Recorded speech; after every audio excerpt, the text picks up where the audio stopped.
Thank you, Van, for the special music. I think it's time magbago na. Kasi sayang yung effort ni Van eh. Ulitin, ulitin. Kasi ako magkakata sa sunod. Kailangan ano niya yan, fix. Palitan niyo yung kung ano. Kasi and then may request pa si, si Itzel. Ano yun? Switcher. Oo, dito. Anong tawag nila? Teleprompter. Prompter. Okay. Wala ba? Ano? Meron ka? Meron talaga?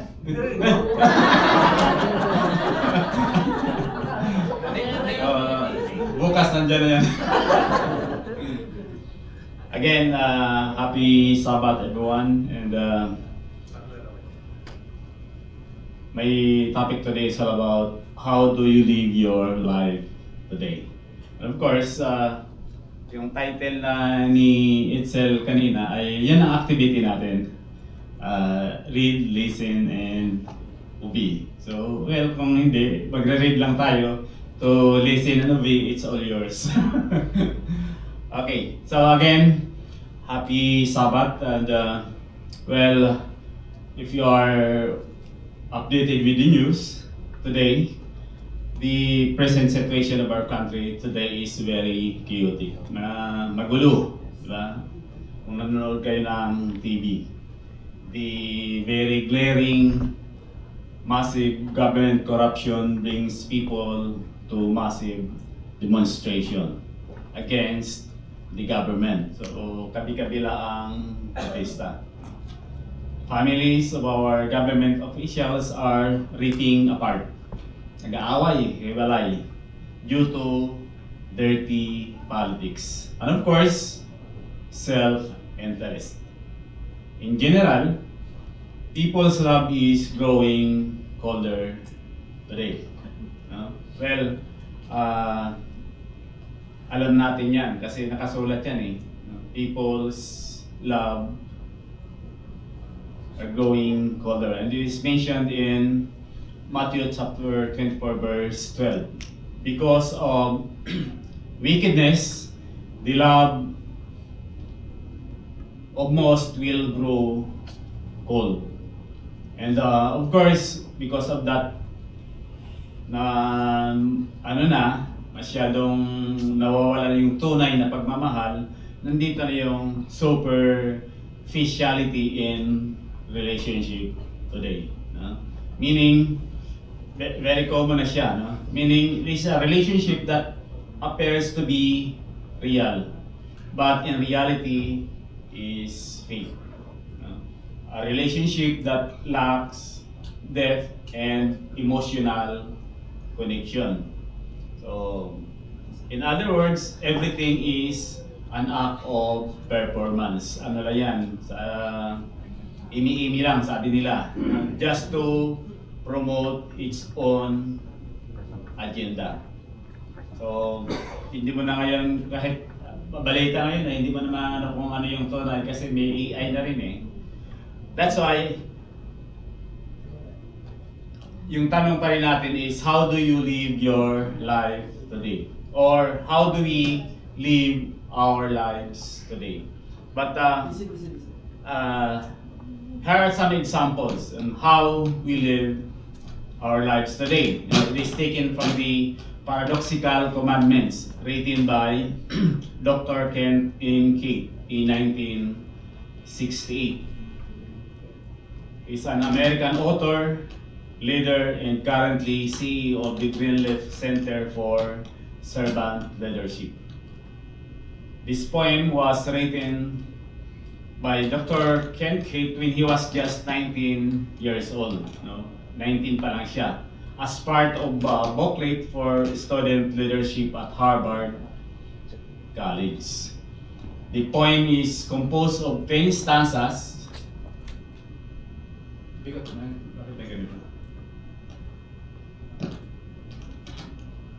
So, ang tula ay binubuo. It's made up of 10 stanzas. And each stanza is made up of two lines. No? We call it as couplet in paradoxical form. Ano yung paradox? Paradox is a noun, a self-contradictory statement or proposition that when investigated, explained, may prove to be well-founded or true. And of course, the poem is free matter and uses gumagamit lang siya ng simpleng words without metaphorical showcase of poetic lines. But it becomes beautiful because of its simplicity, and its aim is to inspire and provide a framework for living a life of kindness and integrity. So even though the whole world is not responding to it, brethren, let us dive deeper into the poem. By this time, we will apply biblical perspective on every couplet. So basahin muna natin the paradoxical commandments. People are illogical, unreasonable, and self-centered. Love them anyway. That's the first stanza made up of two lines. In second stanza, if you do good, people will accuse you of selfish, ulterior motives. Do good anyway. In the third, if you are successful, you win false friends and true enemies. Succeed anyway. The good you do today will be forgotten tomorrow. Do good anyway. Honesty and frankness make you vulnerable. Be honest and frank anyway. People favor underdogs but follow only top dogs. Fight for a few underdogs anyway. What you spend years building may be destroyed overnight. Build anyway. People really need help but may attack you if you do help them. Help them. Help people anyway. Give the world the best you have and you will get kicked in the teeth. Give the world the best you have anyway. So this time, we will analyze. Kaya yung title kanina is Read, Listen, and Obey. Yun ang activity natin. We will analyze the poem by applying it on biblical perspective. So let's start with the first couplet. People are illogical, unreasonable, and self-centered. Love them anyway. Well, let us acknowledge that people can be illogical. May mga taong illogical talaga. This time hindi ito tungkol sa kung bilog ang mundo. It's not all about kung flat siya or bilog. Ito ngayon ay anything that you think that made people unreasonable, illogical, and self-centered. But the suggestion is we have to choose empathy and kindness over anger or frustration. So let us choose empathy, and kindness. Empathy is within our hearts, but kindness is the act, the action powered by the empathy we have. So it is in our hearts, but kindness is our action to love other people. regardless of the situation. So please take note, regardless of the situations that occurs between us. No? It is driven by empathy towards them. So let us always love them. Take note, always love them without conditions. Ano? Because it is our covenant with God. Ito yung ano natin kontrata. So doon sa kontrata, walang condition yun. No? It is our covenant. Remember that everyone, alalahanin natin na bawat isa sa atin has flaws. Everyone committed mistakes. And choosing to love them makes us acceptable in the eyes of God and a sign of discipleship. If we love other people without condition, it is a sign of discipleship because it is a command to us. So, let us read Matthew chapter 22 verse 36 to 39. Teacher, which is the greatest commandment in the law? Then Jesus replied, love the Lord your God with all your hearts, with all your soul, with all your mind. This is the first and the greatest commandment. And the second one is like it, love your neighbor as yourself. So, even though people are illogical, even though people are unreasonable, ayaw makinig, alam nilang bilog, ayaw pa rin. So, may pinapangalagaan na sila doktrina, self-centered. But the command in this paradox is love them anyway, which is in accordance to the two greatest commandment of God. Mahalin natin ang Diyos ng buong puso, ng buong pag-iisip, no? And then mahalin ang ating kapwa-tao. So kahit ano pa man yan, no conditions, no conditions. Let us read another one. Luke chapter 6 verse 27 to 28. But to you who are listening, so kanina, di ba? Read, listen. Who are listening, I say, love your enemies. Do good to those who hate you. Bless those who curse you. Pray for those mistreat you. And then let's jump to verse 32. If you love those who love you, what credit is that to you? Kung mamahalin natin yung nagmamahalin sa atin, wala tayong mapapala doon. Because even sinners love those who love them. That's why love knows no condition. In 1 Corinthians chapter 13 verse 4 to 5. Love is patient.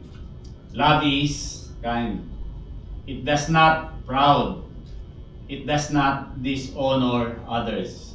It does not dishonor others. Kahit sa tingin mo ay ganun kasama ang tao, kahit sa tingin mo lang naman yun na nagkamali ang taong ito, you have to, there's no reason for you. It will not give you a passport to dishonor them. And that is love. That is real love. It is not self-seeking. It is not easily angered. And it keeps no record of wrongs. So ito yung sa huli, it keeps no record of wrongs. And that is real love. In John chapter 13 verse 34 to 35, Jesus Christ said, a new commandment I give you. Love one another as I love you. You must love one another, and by this everyone will know that you are my disciple, if you love one another. So balikan natin yung first couplet, no? Yung unang stanza, kung talagang ano siya, people are illogical, unreasonable, and self-centered. The command, love them anyway. So, kahit ano pang isang taong yan, no, masama yan or siya lang palaging magaling, the command is we have to love them. That is in accordance to the commandment of God to us. And then let's proceed to the second couplet. If you do good, people will accuse you of ulterior motives. The command, do good anyway. So kung titingnan nyo yung ano, ay palagi silang magkasalungat. No? Pero pag na-analyze natin ay tama. No? Kung ngayon, kahit gumagawa ka ng mabuti, ang intention mo ay mabuti, pero may mga tao pa rin na iniisip na ay ginagawa niya lang yun para sa kanyang sarili. May ano yan, may sariling agenda. Imi-email lang yan kasi tatakbo niya lang ano eh, mag-mayor yan eh. So, people will accuse you, will always accuse you of selfish, ulterior motives. And the command, kahit alam mo na masama ang iniisip sa'yo, gawin mo pa rin kung ano ang tama. Do good anyway. Because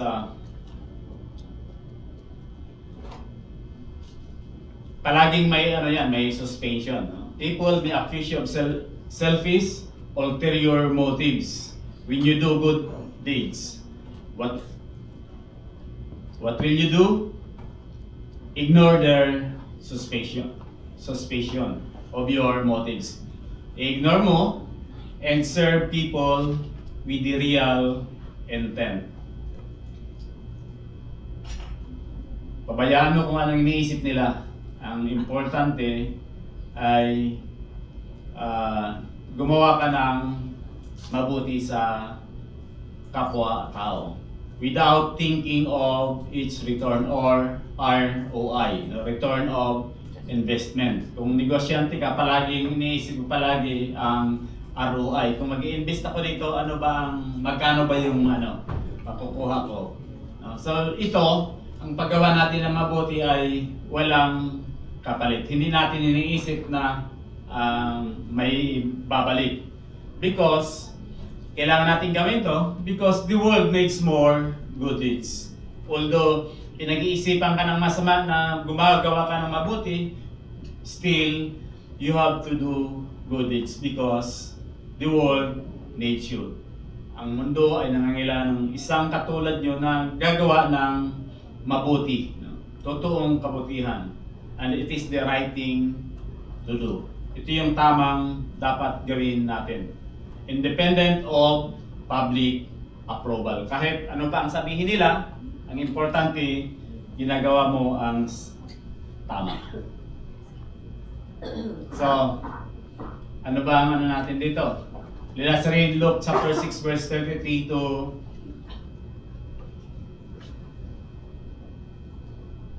1 Peter chapter 2 verse 12. Live such good lives among the pagans that though they accuse you of doing wrong, they may see your good deeds and glorify God on the day He visits us. Also in Luke chapter 6 verse 33 to 36, if you do good, to do so are good to you. What credit is that to you? Even sinners do that. And if you lend to those from whom you expect repayment, what credit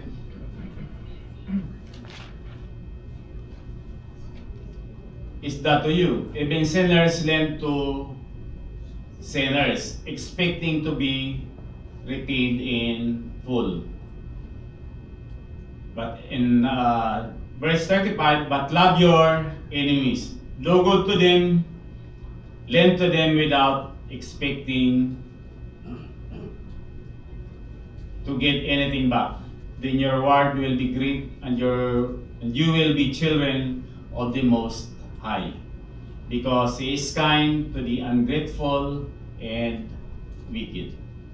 Be merciful, just as your Father is merciful. Also in Galatians chapter 6, verse 9 to 10, let us not become weary. Hindi dapat tayo mapagod. Kasi ang command sa atin ay gumawa ng kabutihan. Always do good regardless of the situation. So here is Galatians chapter 6 verse 9. Mayroong paalala sa atin. Let us not become weary in doing good. Even though people are always accusing you of different things, no? Which is against to your real intent. Sabi dito, let us not become weary in doing good. For at the proper time, we will reap a harvest if we do not give up. Therefore, as we have opportunity, let us do good to all people. Habang may pagkakataon tayo, habang may nasa position ka na pwedeng tumulong, may chance na pwedeng tumulong, you have to do it. You know? Therefore, as we have opportunity, let us do good to all people, especially to those who belong to the family of believers. So take note, especially, but it doesn't mean na yung family of believers. Ito lang ay kasama siya, especially, but it applies to all.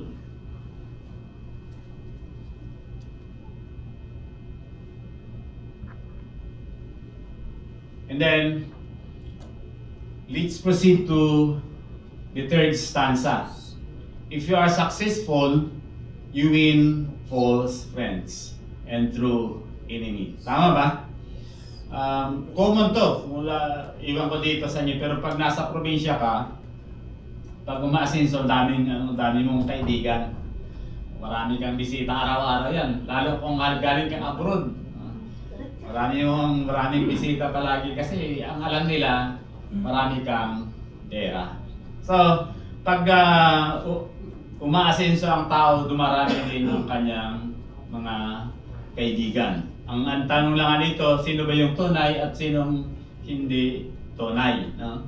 So, you will win false friends and true enemies. Meron kang maging kaibigan pero akala mo kaibigan, galit na galit yan sa'yo kasi umasenso ka eh. Ano kayong ginawa ng tao? Siguro nakatsambay ito, no? Or baka mayroon itong flood control. Di ba?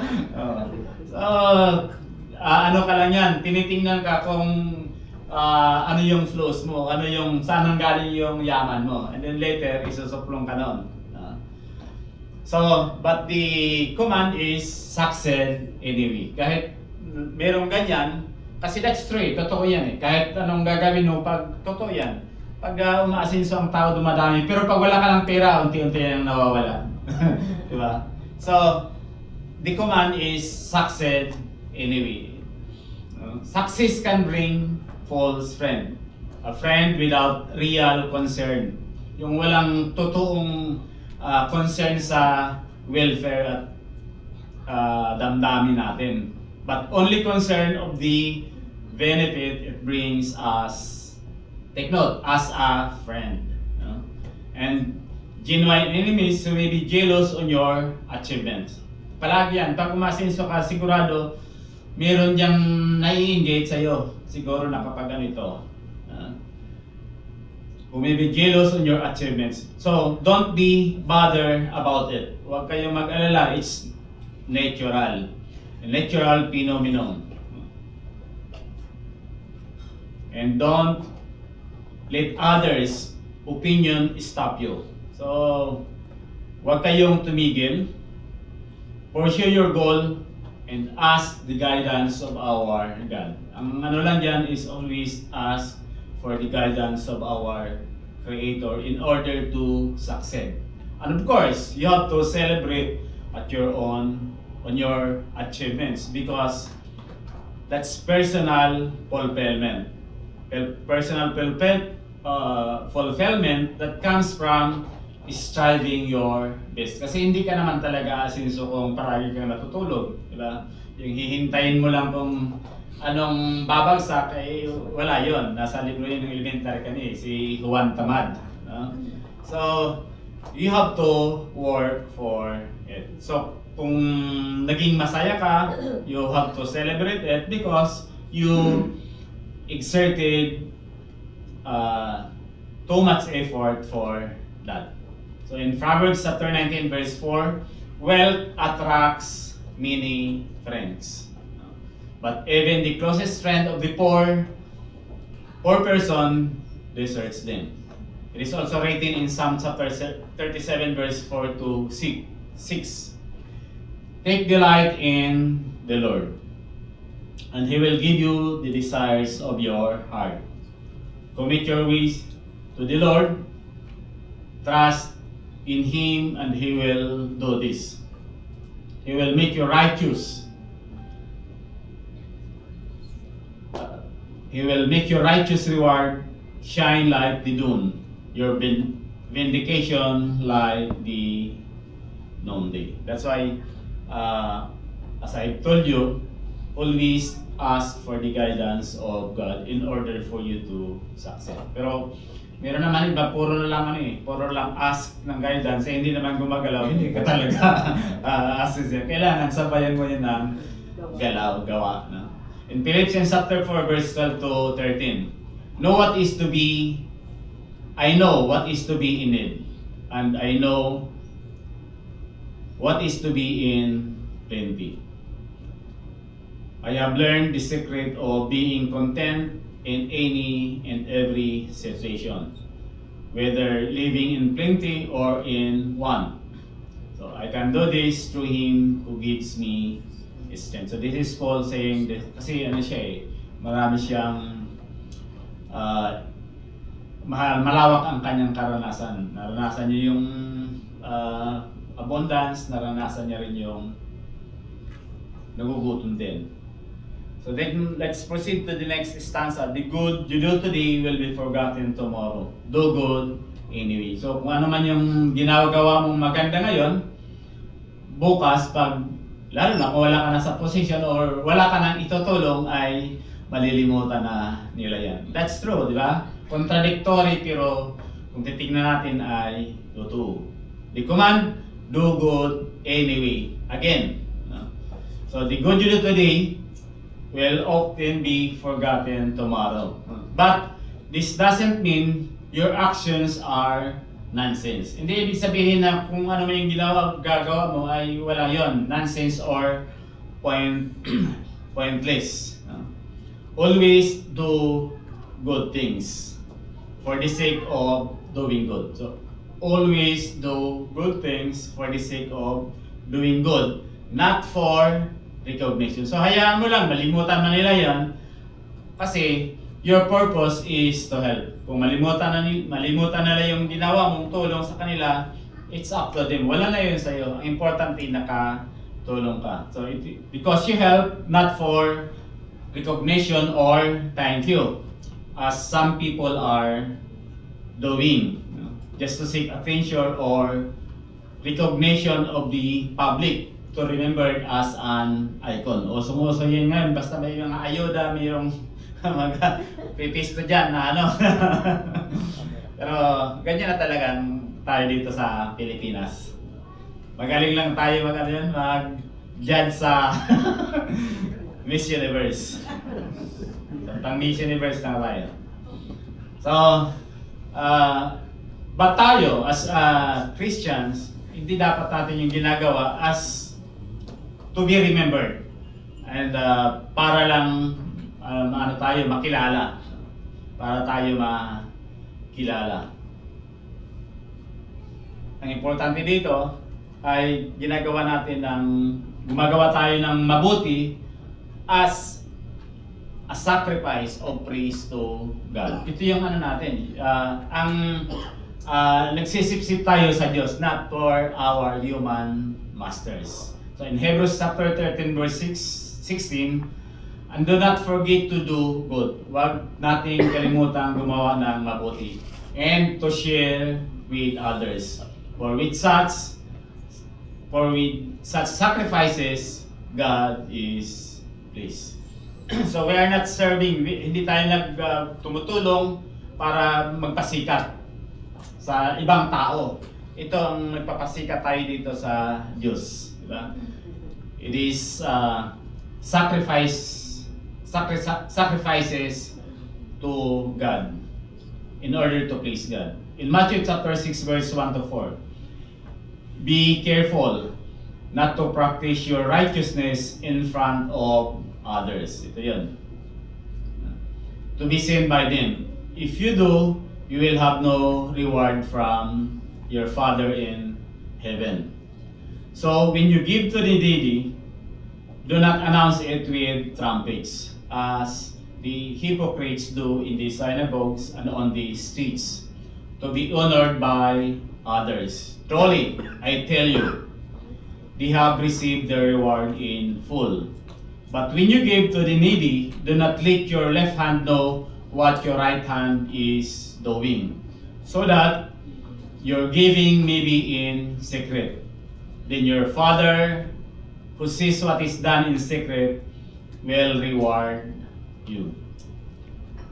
In Colossians chapter 3 verse 23, whatever you do, work at it with all your heart, as working for the Lord, not for human master. Again, we have to do it for the Lord and not for human masters.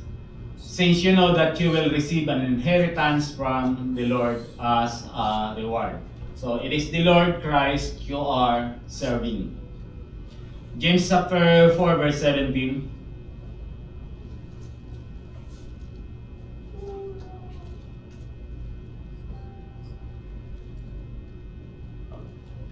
If anyone then knows the good they ought to do, ito naman yung warning, and doesn't do it, it is a sin for them. Tayo, na alam natin na kung anong dapat natin gawin at hindi natin ginagawa, kasalanan yun. So we have to do good deeds always, especially if we are in the position to do it. Again, let's move forward to the next stanza. Honesty and frankness make you vulnerable. Be honest and frank anyway. Ito yung palagi maraming magagalit sa iyo. Kasi ini-expect ng tao na sasabihin mo maganda, sinabi mong totoo, pangit naman ka. Sigurado magagalit. Honesty and frankness make you vulnerable. Be honest and frank anyway. Although ngayon, meron ng technology ng pagsasalita kung anong dapat mong gawin na hindi magalit yung dagdagan lang ng medyo maraming palamuti, pero ang totoo ay ganun pa rin yung ibig sabihin. Wala pa hindi magalit. So, the command is wala namang problema yun kasi sinasabi mo lang ang totoo. Yung magiging prangka. Kung ayaw mo, ayaw. Diba? Pero ngayon kasi maraming artista. Maraming artista. So be honest anyway. No? Honesty and frankness makes you vulnerable to being hurt or deceived. Choose authenticity anyway. Because some people often have expectation. Meron silang expectation kung anong sasabihin mo. No? On how others will respond to them with all honesty about their hidden flaws. Take note, hidden flaws or disagreement with them. Kung halimbawa, galit ka, sasabihin mong galit. Hindi, pero meron naman na galit na pero nakatawa pa rin. So that is not honesty. So you have to tell the truth. Of course, by doing that, they will hate you. In other words, in building genuine relationship, it requires vulnerability. Ganyan naman eh. Kailangan sabihin mo ang totoo. Kung magalit siya, at least na sabi mo kung ano ang totoo. Which is better than a cold heart. No? Than a cold heart or fake friends. Mas mabuti na yung sinasabi niyo yung totoo. Eh kaysa naman na umaarte ka lang, eh hindi naman pala totoo. So, ano yung reference natin dito? Proverbs 37 verse 5. Open rebuke is better than love carefully concealed. So, mas mabuti na yung sinasabi mo ang totoo. Nire-rebuke mo siya kung ano yung nasa kanya or ano yung nararamdaman mo kaysa naman may natatago kang it's love carefully concealed. So, it's a faith.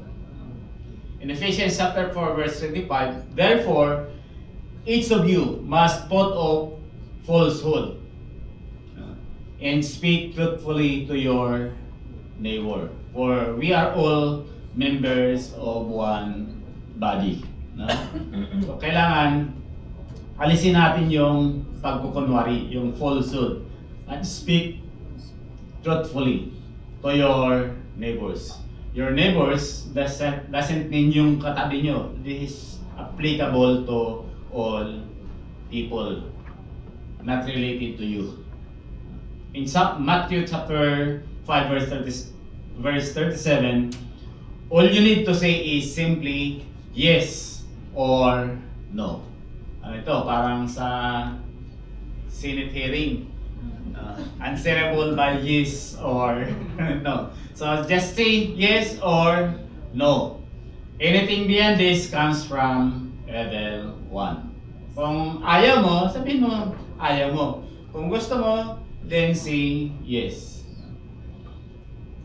So that's honesty and practice. Maraming magagalit sa atin, sa iyo, but the command is be honest and frank anyway. Then let's move on. The biggest men and women with the biggest ideas can be shut down by the smallest men and women with the smallest minds. Think big anyway. Maraming mga ano nito eh. Kahit anong galing ng idea mo, kahit magaling yan at proven and tested. Pero merong ano dyan na, ano yan, kasi ito mahirap eh.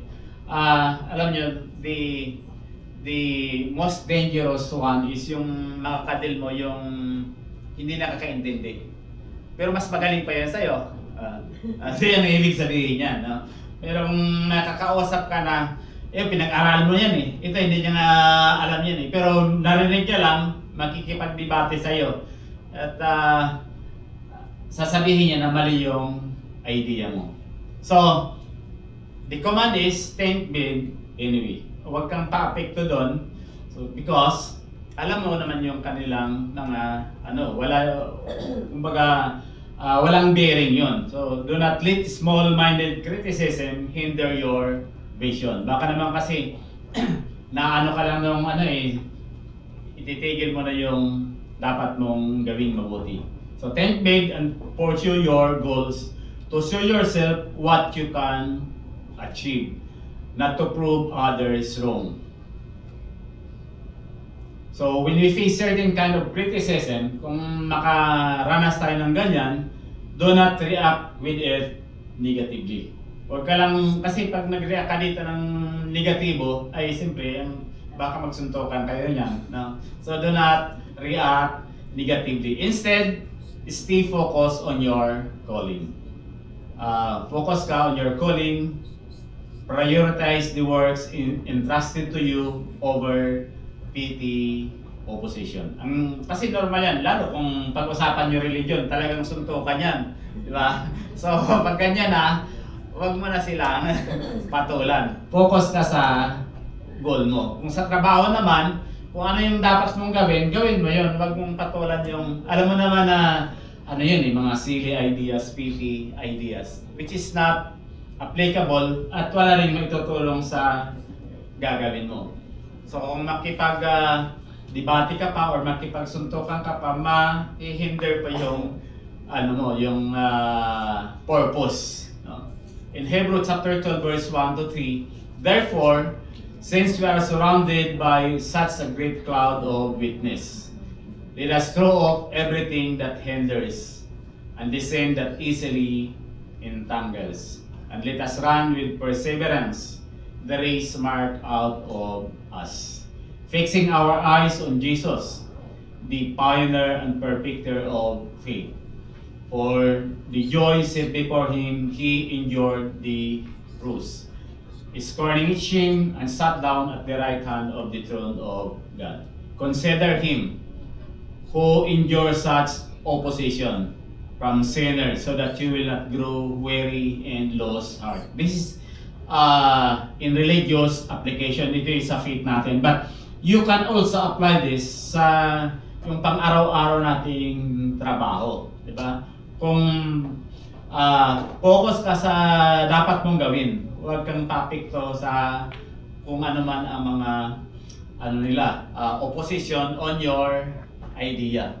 Ang still, tingnan pa rin natin ito si Jesus Christ ang daming opposition, but right now, naging successful siya. So this can be a good source of inspiration, not only for our belief, our faith, but also in our daily lives.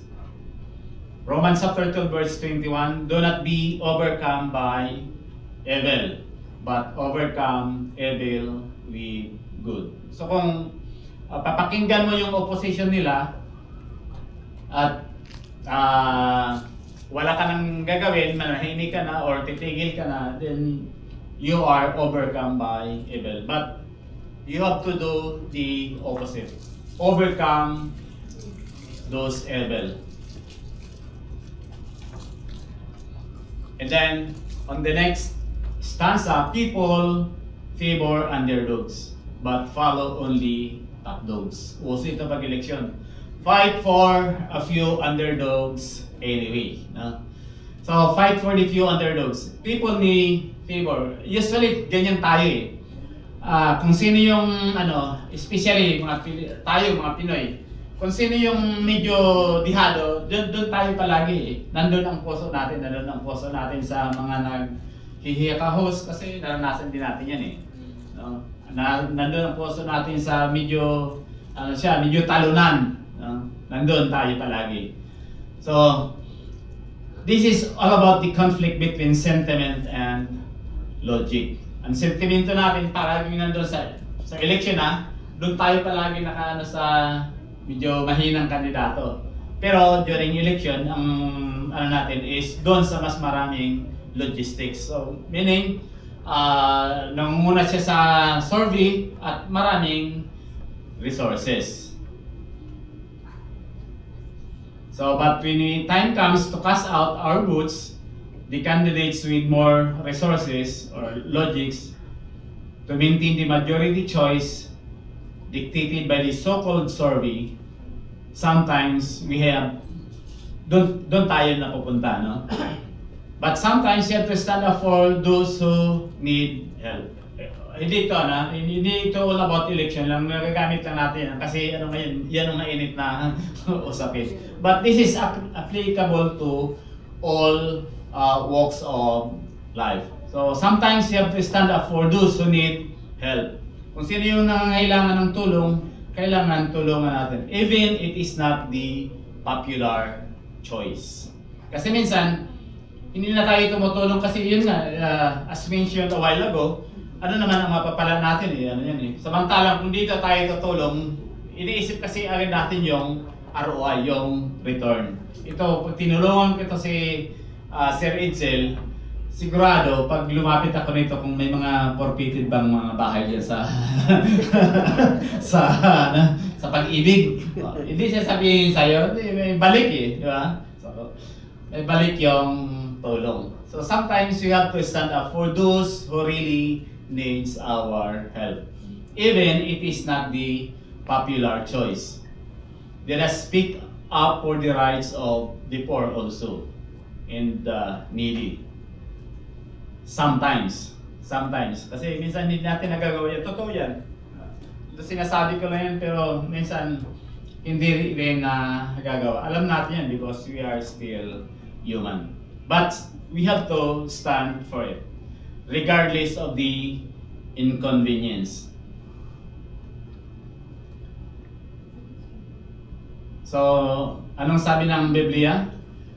In Proverbs chapter 31, verse 8 to 9, speak up for those who cannot speak for themselves, for the rights of all who are destitute. Speak up and judge fairly. Defend the rights of the poor and needy.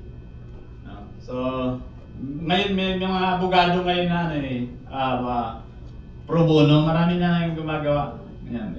Although hindi naman sila tatakbo sa election, pero may mga abogado na ngayon na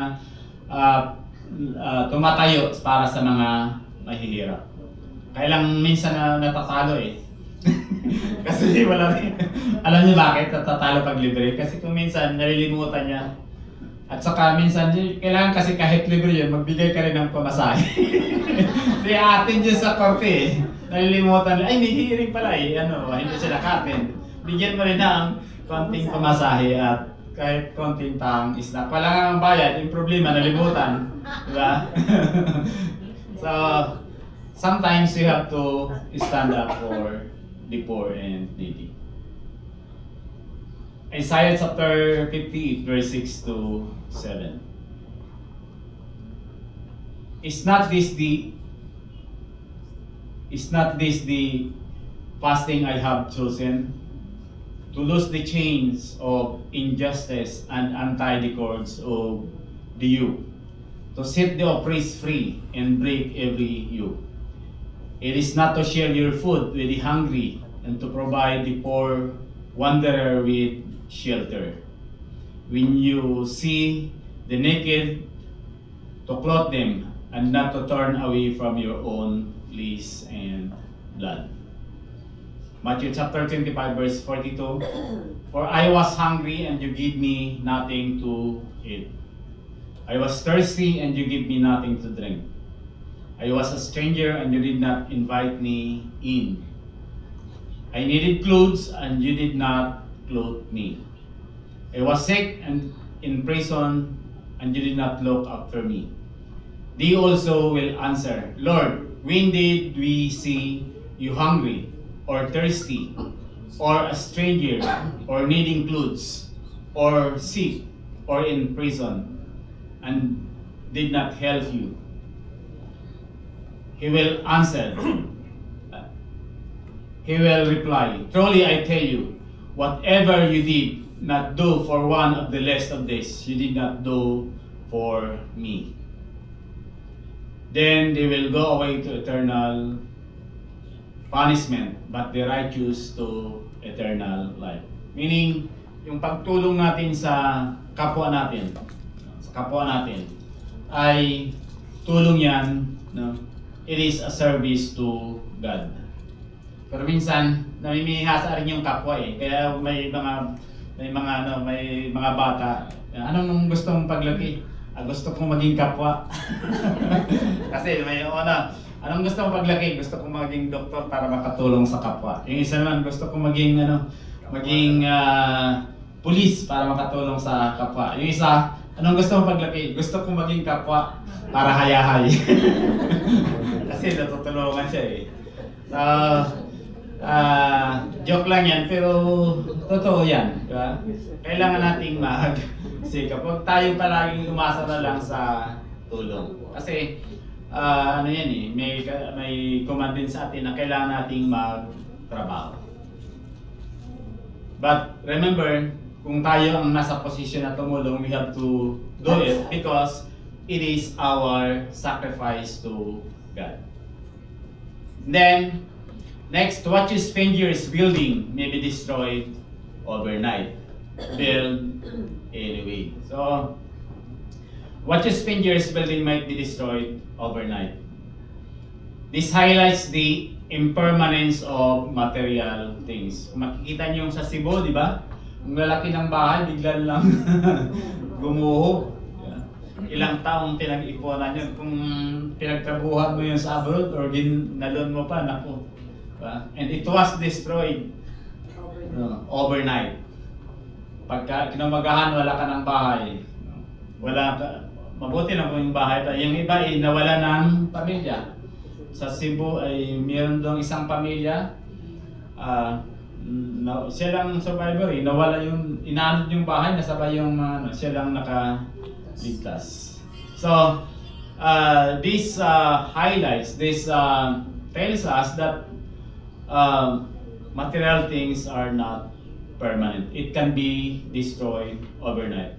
And this is not only true to material things. This is also true to our relationship. We build relationship over the years. Pero isang pagkakamali lang na sa tingin nila ay mali, ay na gumuho yung na-build yung relationship for several years. But the command and the paradox build anyway. Do not be hindered by these circumstances. Kung nasira man ito, then build it again. Well, as long as we are here, we are obliged to build it again. Nasira yung bahay natin, nandito pa naman tayo, we have to build it. Nasira yung relationship natin, we have to work for it. Ganon din sa mag-asawa, di ba?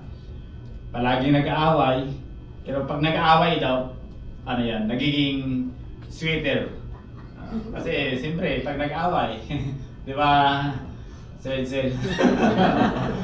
Pag nag-aaway, pag nagkasundo yan, ay mas sweet. Exciting. But, totoo yan, the command is to build relationships. Kung nag-away kayo, you have to work for it na mabuo ulit yung magandang samahan. Kasi normal na 'yon na pinaghirapan yung mabuo, tapos isang konting pagkakamali ay nawalang lahat yung pinaghirapan yung relationship, pagsasama ng ilang taon. So in 2 Peter chapter 3 verse 10 to 14, but the day of the Lord will come like a thief. The heavens will disappear with a roar. The element will destroy by fire, and the earth and everything done in it will be laid bare. Since everything will be destroyed in this way, what kind of people ought you to be? So, you ought to live holy. Kailangan natin maging holy and godly lives. As you look forward to the day of God and speed its coming. That day will bring about the destruction of the heavens by fire, and the elements will melt in the heat. But in keeping with His promise, we are looking forward to a new heaven and a new earth where righteousness dwells. So then, dear friends, since you are looking forward to this, make every effort to be found spotless.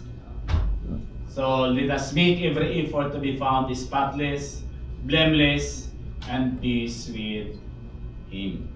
Kasi alam natin darating yun. Just like kung gagamitin natin yung example, yung nagumuho nating bahay, yung relationship, well, we will not stop from there. Kailangan nating mag-work out because we are looking at His return. And we must be found spotless, blameless, and we have peace with Him.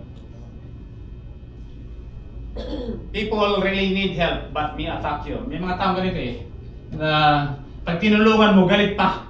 Diba? Ganyan.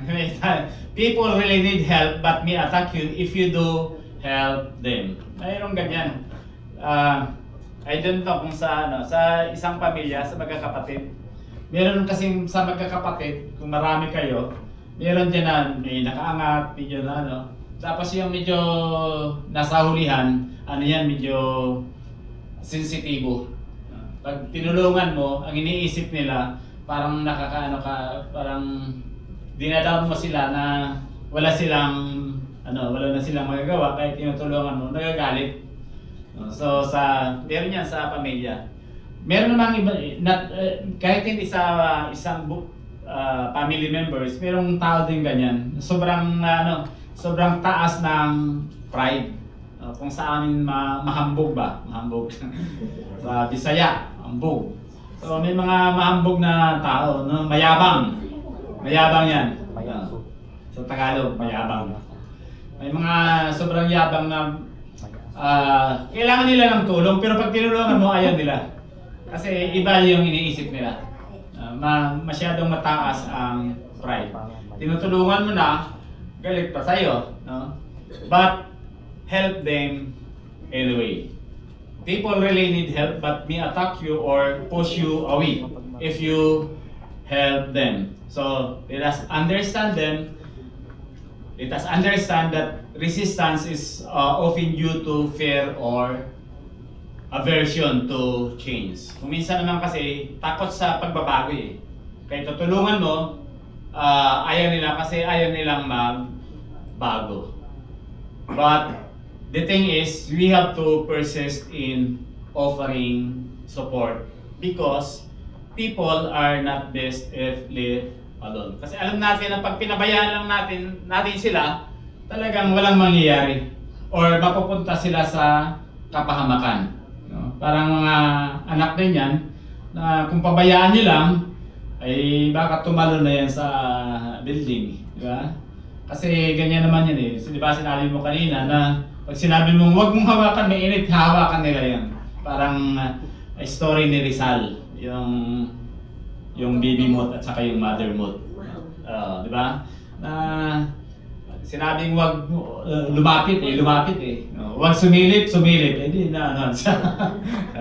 So ganyan yan. Alam natin na may masamang mangyayari sa kanya kung hindi natin siya tutulungan. Pero nagre-resist, but still we have to help them. We have to help them in order to change the situation. Kailangan pa rin natin tulungan para mabago ang kanyang situation. And maybe later on, realize niya na tama yung ginawa mong tulong. Rather than wala tayong ginawa. Na may magagawa tayo pero hindi natin ginawa because ayaw niya eh. And hindi mo in-insist na tulungan ulit. So we have to help them anyway, regardless of their opposition. Matthew chapter 5 verse 10, blessed are those who are persecuted because of righteousness, for theirs is the kingdom of heaven. In Galatians chapter 6 verse 2, carry each other's burdens, and in this way you will fulfill the law of Christ. Sabi naman sa Proverbs sa 30 verse 27, do not withhold good from those to whom it is due. Minsan, alam niyo, ano yan eh, iwan ko kung may mga laborer or meron kayong karpentero, gabi na, ay siyempre alam naman natin yung iba, kailangan ng pera. Bukas na lang kasi masamang magbigay ng pera yung gabi na eh. Kailangan niya yun eh, pambili niya. So, ano dito, do not withhold good from those to whom it is due. No? When it is your power to act. Meron kang capacity na ibigay mo eh, pero ayaw mo kasi may kasabihan eh, pag nagbigay ka ng pera ngayong gabi na, mauubos yung pera mo. Eh, ang problema, nagutom din, kailangan niya yun eh. So, ano sa atin, huwag natin gawin yun. Choose empathy. Do not withhold good from those to whom it is you. When it is your power to act. Then, give the world the best you have and you'll get kicked in the teeth. Give the world the best you have anyway. No? Minsan, pag may ginagawa kang maganda, diba? Tumutulong ka, minsan ikaw pang napapasama. Maraming mga ano yan eh. Tapos sasabihin ko pa, baka adilantado naman ito. Adilantado naman ito. Mga unsolicited help, gusto mo lang tumulong, eh minsan napapasama ka. Nagagalit tuloy sa iyo. But the command is give the world the best you have anyway. No? You may get kicked in the teeth, but you give your best anyway. This is the ultimate commandment. No? Suggesting that the value of your actions comes from your own integrity and character. So take note, it is from your integrity and character, not how the world responds to it. Because in the end, it is between you and God. It was never between you and them anyway. May ganyan di ba? Gusto mong tumulong, may nasirang relationship, gusto mong tumulong. Ayaw makinig Tapos ikaw po, sa'yo pa ngayon, galit. Isipin natin na hindi naman ito between you and me. We are doing this because it is between you and God. It is between me and God. Colossians chapter 3, verse 23 to 24, whatever you do, work it with all your heart, as working for the Lord, not for human master. Sinabi natin to kanina. Since you know that you will receive an inheritance from the Lord, not from our human master, as a reward. It is the Lord Christ you are serving. In Galatians chapter 1, verse 10, am I now trying to win the approval of human beings or of God? Or am I trying to please people? If I were still trying to please people, I would not be a servant of God. Kung gusto na natin i-please, pasikat lang tayo sa kapwa natin, sa ibang tao, then we cannot be a servant of God. Remember, our ultimate purpose is to serve God, not for the approval of people around us. Submission. Brethren, this poem tells us on how to live our lives. Ang tulang ito ay nagsasabi sa atin ng kung paano tayo mabubuhay sa ating pang-araw-araw na pagkabuhay. No? It is how to live our lives with kindness. So take note, kindness, and integrity, regardless of the opposition of the people we are dealing with. But some of us are still, tayo naman kasi, we are always still focusing too much on our worldly achievements, which is this is true, no? Kahit nakapokus pa rin tayo sa natin. Siyempre kailangan din nating mabuhay, kailangan may mga babayaran tayo. So ganun 'yon, no? We are always sometimes are looking for our personal interest and forget our purpose of being called by God. Although marami tayong ginagawa to sustain our physical lives today, but don't forget your calling. The purpose of being called out by God the Father. We all know that life is harder than what we think. Alam natin yan kung na mahirap ang buhay. It is full of challenges or trials that sometimes easily drift us away from the truth. Totoo yan, di ba? Kahit anong tagal mo na dito sa church, sometimes ay napapahiwalay ka because nalimutan mo yung purpose of your calling.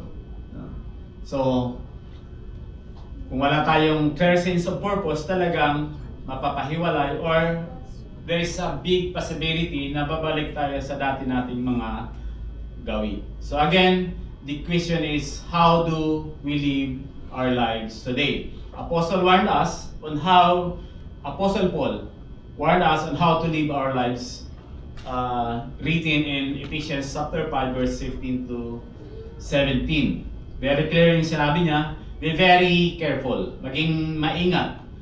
Then how you live, not as unwise, but as wise, making the most of every opportunity, because the days are evil. Therefore, do not be foolish, but understand what the Lord's will is. Brethren, this passage give us three things we must do our lives today. Number one, be very careful in our daily journey as a Christian. If we are walking as if we are walking in a minefield. Yung nanonood ba kayo ng mga yung Second World War movies? Merong nakaano ng mga landmines. So, as if we are walking in a minefield, aware of spiritual dangers along the way. In other words, we must be mindful of our choices. We must be mindful of our choices and actions we have made every day. That is very important. Our choices and actions sa araw-araw nating pagkabuhay. So in 1 Peter chapter 5 verse 8 to 10, be alert and of sober mind. Your enemy, nakaabang lang yun eh. Your enemy, the devil, prowls around like a roaring lion, looking for someone to devour. Resist him, standing firm in the faith, because that the family of believers throughout the world is undergoing the same kind of suffering. So hindi lang tayo ito, marami. And the grace of the God of all grace, who called you to this eternal glory in Christ, after you have suffered a little while, will himself restore you and make you strong, firm, and steadfast. Number 2, we have to live wisely instead of being unwise. The instruction is very clear. Let us be wise in our choices and actions. Proverbs chapter 9 verse 12, if you are wise, your wisdom will reward you. So, if you are a mocker, you alone will suffer. It is also in James chapter 3 verse 13 to 18, who is wise and understanding among you? Let them show it by their good life, by deeds done in the humility that comes from wisdom. But if you harbor bitter envy and selfish ambition, warning, if you harbor bitter envy and selfish ambition in your hearts, do not boast about it or deny the truth. Such wisdom does not come down from heaven, but earthly, unspiritual, demonic. For where you have envy and selfish ambition, there you find disorder and every evil practice. But the wisdom that comes from heaven is first of all pure, then peace-loving, considerate, submissive, full of mercy, good fruit, impartial, and sincere. Peacemakers, who sow in peace, reap harvest of righteousness. And number 3 things, redeem the time. Let us make use of our time wisely, with urgency. Take note, with urgency in doing good according to God's purpose. Because our life is numbered. Meron parang narinig natin yan sa ibang sekta. Life is too short. Kahit 100 plus days na siya, years na siya, short pa rin yan. Life is too short. So our lives are numbered. And days are filled with evil. The world is full of negative influence that will easily entangle people to sin and lead them astray. In Colossians chapter 4 verse 5 to 6, be wise in the way you act towards outsiders. Make the most of every opportunity. Let your conversation be always full of grace, seasoned with salt, so that you may know how to answer everyone. Again, brethren, how do we live your life today? How do you live your life today? So please open your Bible to 1 Timothy chapter 6, verse 17 to 19 as our closing scripture. May mayaman ba dito sa inyo? Command those who are rich in the present world not to be arrogant, nor put their hope in wealth, which is so uncertain. But put their hope in God, which richly provides us with everything for our enjoyment. Command them to do good, to be rich in good deeds, and to be generous and willing to share. In this way, they will lay up treasure for themselves as a firm foundation for the coming age, so that they may take hold of the life that is truly life. So for that, happy Sabbath to everyone.